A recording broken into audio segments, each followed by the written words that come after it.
I would say then, when Scott was born, when he was a really young age, he was just, he had some kind of energy. He was funny, he was loud. And if Scott came into a room, like you knew he was there. He kept everybody going, and he was really popular right the way through school, right up till high school. He was really family orientated as well. He was famous with his pals for kind of clowning about. He had a great personality, a really good personality, and he was always the one that I used to get sent numerous videos for his pals if they had been out like drinking or whatever. He was always the one that was up, kind of making everybody laugh, and he was a life and soul of a party. He did have a really good personality, but at the same time he never ever caused any bother. Scott was really respectful.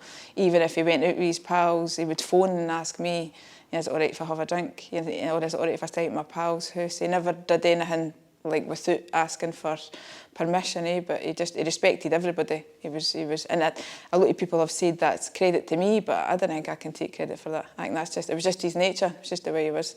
He was a really good, really lovely laddie to have about. He really was. He does. He has an older brother, Brian. Brian's 25, and he has a younger brother, Argyle, who's 14, and a stepbrother who's 11. He's AJ. He has kids for his dad's side as well. He has a brother and a sister for his dad's side as well. Brian is quite quiet. He's quite laid back. Argyle tends to be. He's kind of natured quite like me. He's quite outgoing, but at the same time, he's not very outspoken. Whereas Scott was, Scott liked to wind everybody up. He was the one that kind of, like, he would wind them up and then get them into trouble because he had a massive big smile and he could wrap everybody around his finger. So he would maybe do something in the house and then they would shout "mum," or whatever, and then he would always get away with it because it was just, he never ever got the blame for anything, Scott, but it was just the way that he was.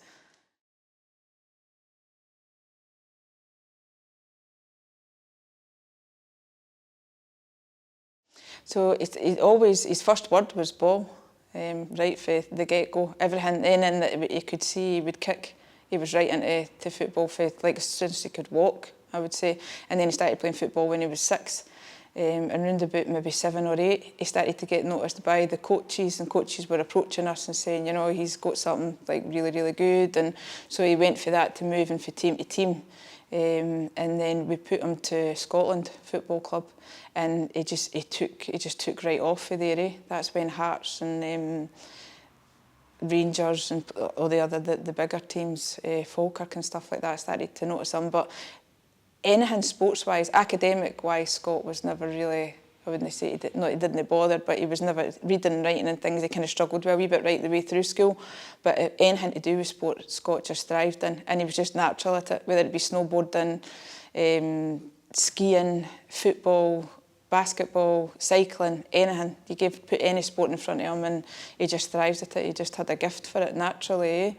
So he ended up with Partick Thistle. He played with Partick Thistle, maybe for about 3 years on their pro youth, and then he decided that he didn't want to play anymore. So he kind of came away and he never done anything, and then he came home one day and announced that he wanted to start boxing. And he was quite tall but thin. He never had a lot. He wasn't like big built or anything. So I kind of thought, okay, but I didn't think it would go anywhere. And we brought him down to Sparta the first night, and he came home and he was absolutely buzzing. He said he loved it, and he went for the changing him in 6 months through obviously his training. And Sam and all that were telling him obviously what to eat and things like that. And he was really regimented, Scott. So he did everything that they told him to do to the T. So the change in him in even 6 months was massive. And within a year of training with Sparta, he was the Scottish novice champion at boxing. So again, he was just a natural. He just took to it. But he wasn't cocky. Where he knew he was good at it, but he never used it other than obviously in the gym or anything like that. He was good.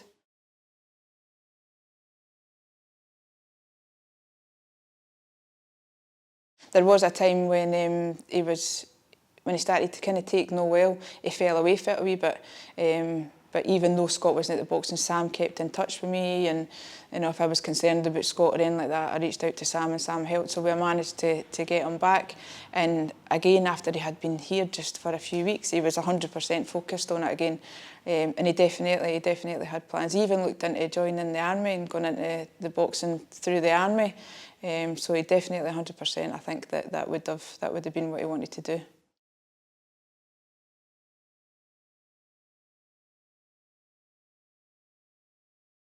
I think there's 100 different things that they can learn when they're here, whether it be the discipline.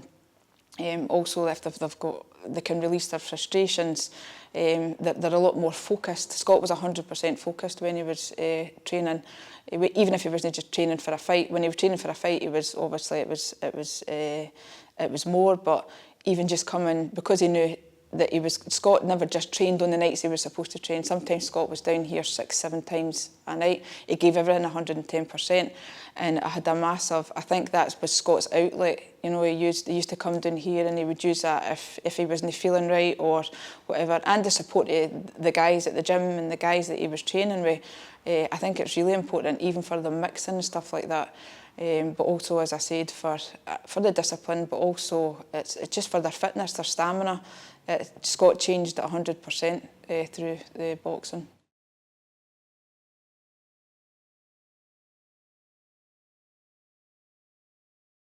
So I would say maybe about 6 months prior to us finding out how ill Scott was, Scott indicated that he was having thoughts of paranoia. Just along the lines he thought all his friends were talking about him and stuff like that. He's always had a really close network of friends, so I speak to them because I've always kind of went about my house. They still come about my house, they still come to my mum's. So I approached a couple of them and said, you know, this is what Scott's saying, is this like what's happening?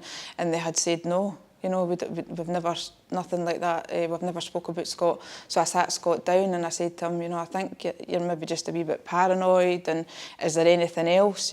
No, it's fine, everything's all right. I've spoke to my friends. So, but I think that was the first time when I thought, right, there's maybe something a wee bit untoward here that I kind of need to keep an eye on. So I was aware that he maybe wasn't 100% for probably about 6 months before we realised how ill he was.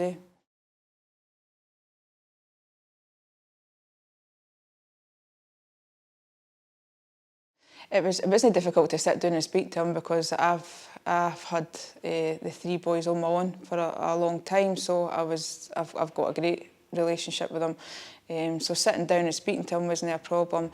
I would say it was more kind of how much, depending on how he felt, that would depend on how much he would actually speak about. And obviously there's a massive stigma attached to everybody's obviously mental health, but I think guys especially, it's 100 times worse. So, and I think Scott probably had the fear as well that, you know, if I tell her, my mum, she's going to, you know, like take me to the doctors. And I think at that point, at the very first point, I didn't think he was quite ready to speak to the doctor.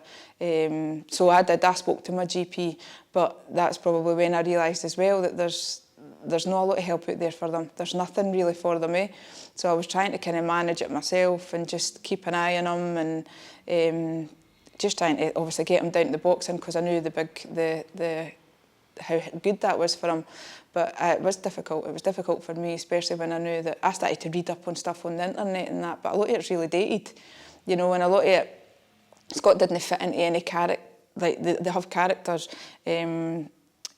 Like characteristics. So if they say, like, if they're unemployed, if they're having relationship problems, if they've got money problems, all these type of things, this is the type of people that would suffer from mental health, or this is the type of people that would be suicidal. Scott didn't fall into any of the categories.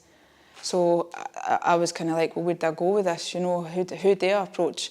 And then obviously when Scott did come forward and say like how ill he was, I thought, right, I really have to try and get him help. But even at that, I still found that really difficult.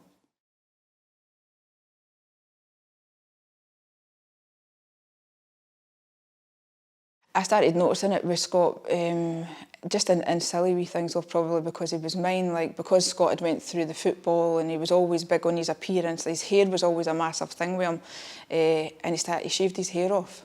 That was the first time I thought, right, there's something not right. He wasn't buying clothes or anything anymore, and well, I was buying them obviously for him, but he wasn't asking for clothes or anything like that, so he wasn't really looking after his appearance the way he had been previously.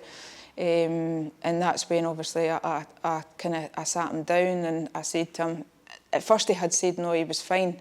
And then there was an incident that happened at night, and when I spoke to Scott when I got him home at night, that's when he told me that he was having suicidal thoughts and that he was self-harming. And he was totally open about it. I mean, I said to Scott, can you show me? And he did. He showed me, and he told me everything that he was thinking about and what he had tried and stuff like that. So I said, right, well, this is what's going to happen in the morning. We're going to have to phone the NHS 24. We'll take you to the hospital. Phoned his dad. His dad came, and we took him to the hospital. They did eventually give us an appointment. And he was open. If you put Scott in front of a doctor, he would be 100% open and honest. He told them, and he showed them, obviously, what he'd been doing. And that's when I realised as well, because when I seen what Scott had been doing, a lot of Scott's injuries were all healed. So I knew that he had been doing it for a lot longer than what he had told me. So he'd obviously been struggling himself for a long, long time and trying to put a face on it. But when we left the hospital, we asked if they would keep Scott in, because we were terrified, because he was actively trying to take his life. He wasn't just saying he was thinking about it. So we were petrified. So I said to the doctor at the hospital, like, can you keep him in? Scott's prepared to stay in. He's scared himself. He doesn't know why he's feeling the way he's feeling. He doesn't understand it. And they said no, he would be put on a waiting list. And we were released that night with nothing, no information, nothing, just a referral to a local organisation, and that was it.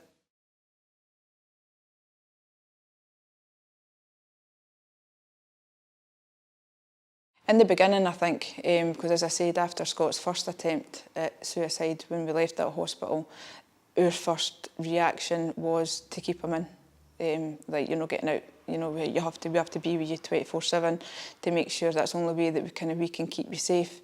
When he started to feel a bit better, me and his dad decided that he would be with his dad, so he'd go to work with his dad through the day, and then be in the house with me at night. We did that, I would say, maybe for about 8 weeks, and then because you didn't get any help from anybody, nobody says, you know, this is a good idea, that's a bad idea. I was worried that it was maybe more detrimental to his health. I was keeping him in and keeping him away from his friends and stuff. So I went to him and I said, right, okay, you can go out, but you have to be back at a certain time, and if I phone you, you have to answer. And give him his dues. I mean, he did. If he went out, he came in. If you phoned him, he always answered. If he didn't answer straight away, he phoned you right back. So it kind of went like that, back and forward for a few months. And then he had a second attempt at suicide. So again, we went back through the whole thing with going to the hospital, and the same thing was we were released with no help, nothing else. We were told he would be about, he could be up to 18 weeks before he got to see a specialist. They gave him 20 milligrams antidepressants, which I questioned because I didn't know why they were medicating him when he hadn't been diagnosed. He hadn't even been assessed. But however, looking back now, I probably should have questioned it, but I didn't know. So I think to myself, well, the doctors obviously know better than me. I'm just going to go with whatever they're saying. So again, we left hospital and it was just a waiting game. After he came out that time, I just said to him, do you know what? If you want to go out, you go out. You know, I was too scared to keep him in because I didn't want to isolate him any more than what he obviously was. And I knew that when he was with his friends or whatever, you know, that he would probably be all right. His friends knew what was happening. So they would have came to me if there was anything had happened. But no, I did eventually start letting him back out, aye.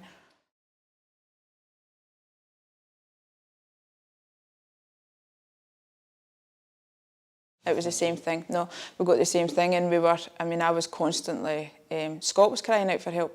Scott was asking when we took him, both times that we took him to the hospital, Scott asked him for help. It was to the point where Scott told them what he was planning on doing, told me what he was planning on doing, but there was just nothing.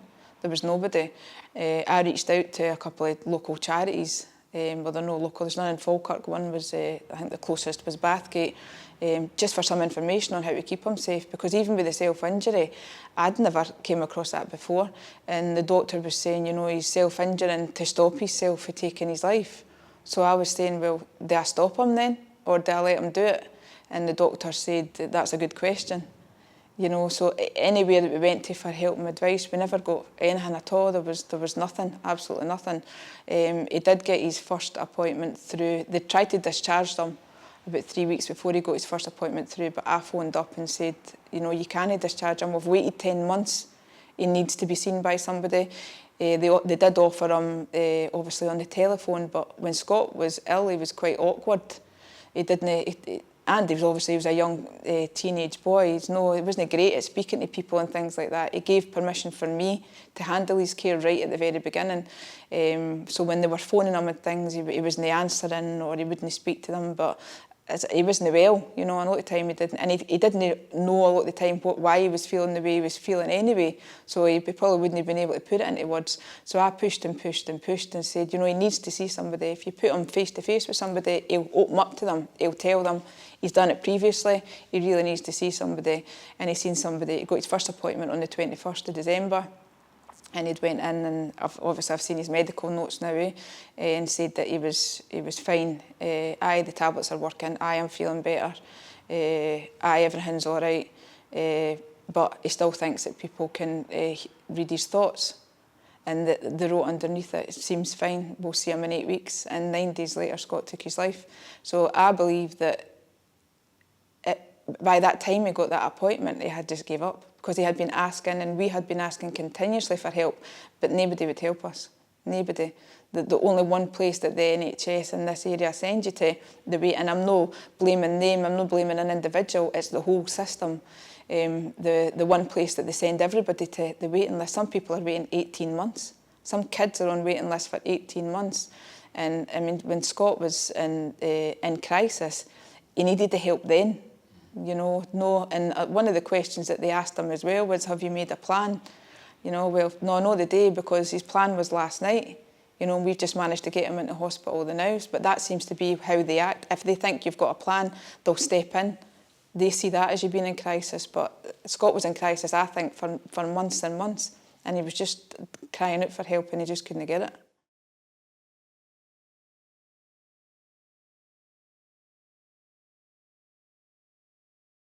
It was horrendous, and it's something that I don't think anybody, and it's not just affected us, like as a family, like my side of the family and his dad's side of the family. It's affected all his friends. It's affected obviously his coaches. It's affected everybody that met Scott. Scott left an impact on. Everybody remembers him, even if they only met him for 5 minutes. Everybody remembers him. It was just the type of person that he was, and the effect that losing Scott's been, it's just been massive, And I now obviously have his older brother and his younger brother, and they're now suffering from mental health because they're trying to obviously trying to deal with it, you know. And again, I had to reach out privately to get help for us as a family to get through this, because you didn't get offered any help. His friends, I've now put in place help for his friends through Scott's Foundation, because they've not had any support on how to deal with that loss. It's just, I didn't think we'll ever, and I know I'll never get over it. I miss him every second, every day. And I know I talk about him all the time, and I think that's the way that I kind of cope with it, is to talk about him, because even though we only had him for, well, he was 4 days short of his 17th birthday, but he'd done so much, and accomplished so much in such a short time, and he deserves to be remembered. He was a really, really, really nice boy, and I honestly believe that had they stepped in and helped when we were asking for help, that we would have had a different outcome. I really believe that.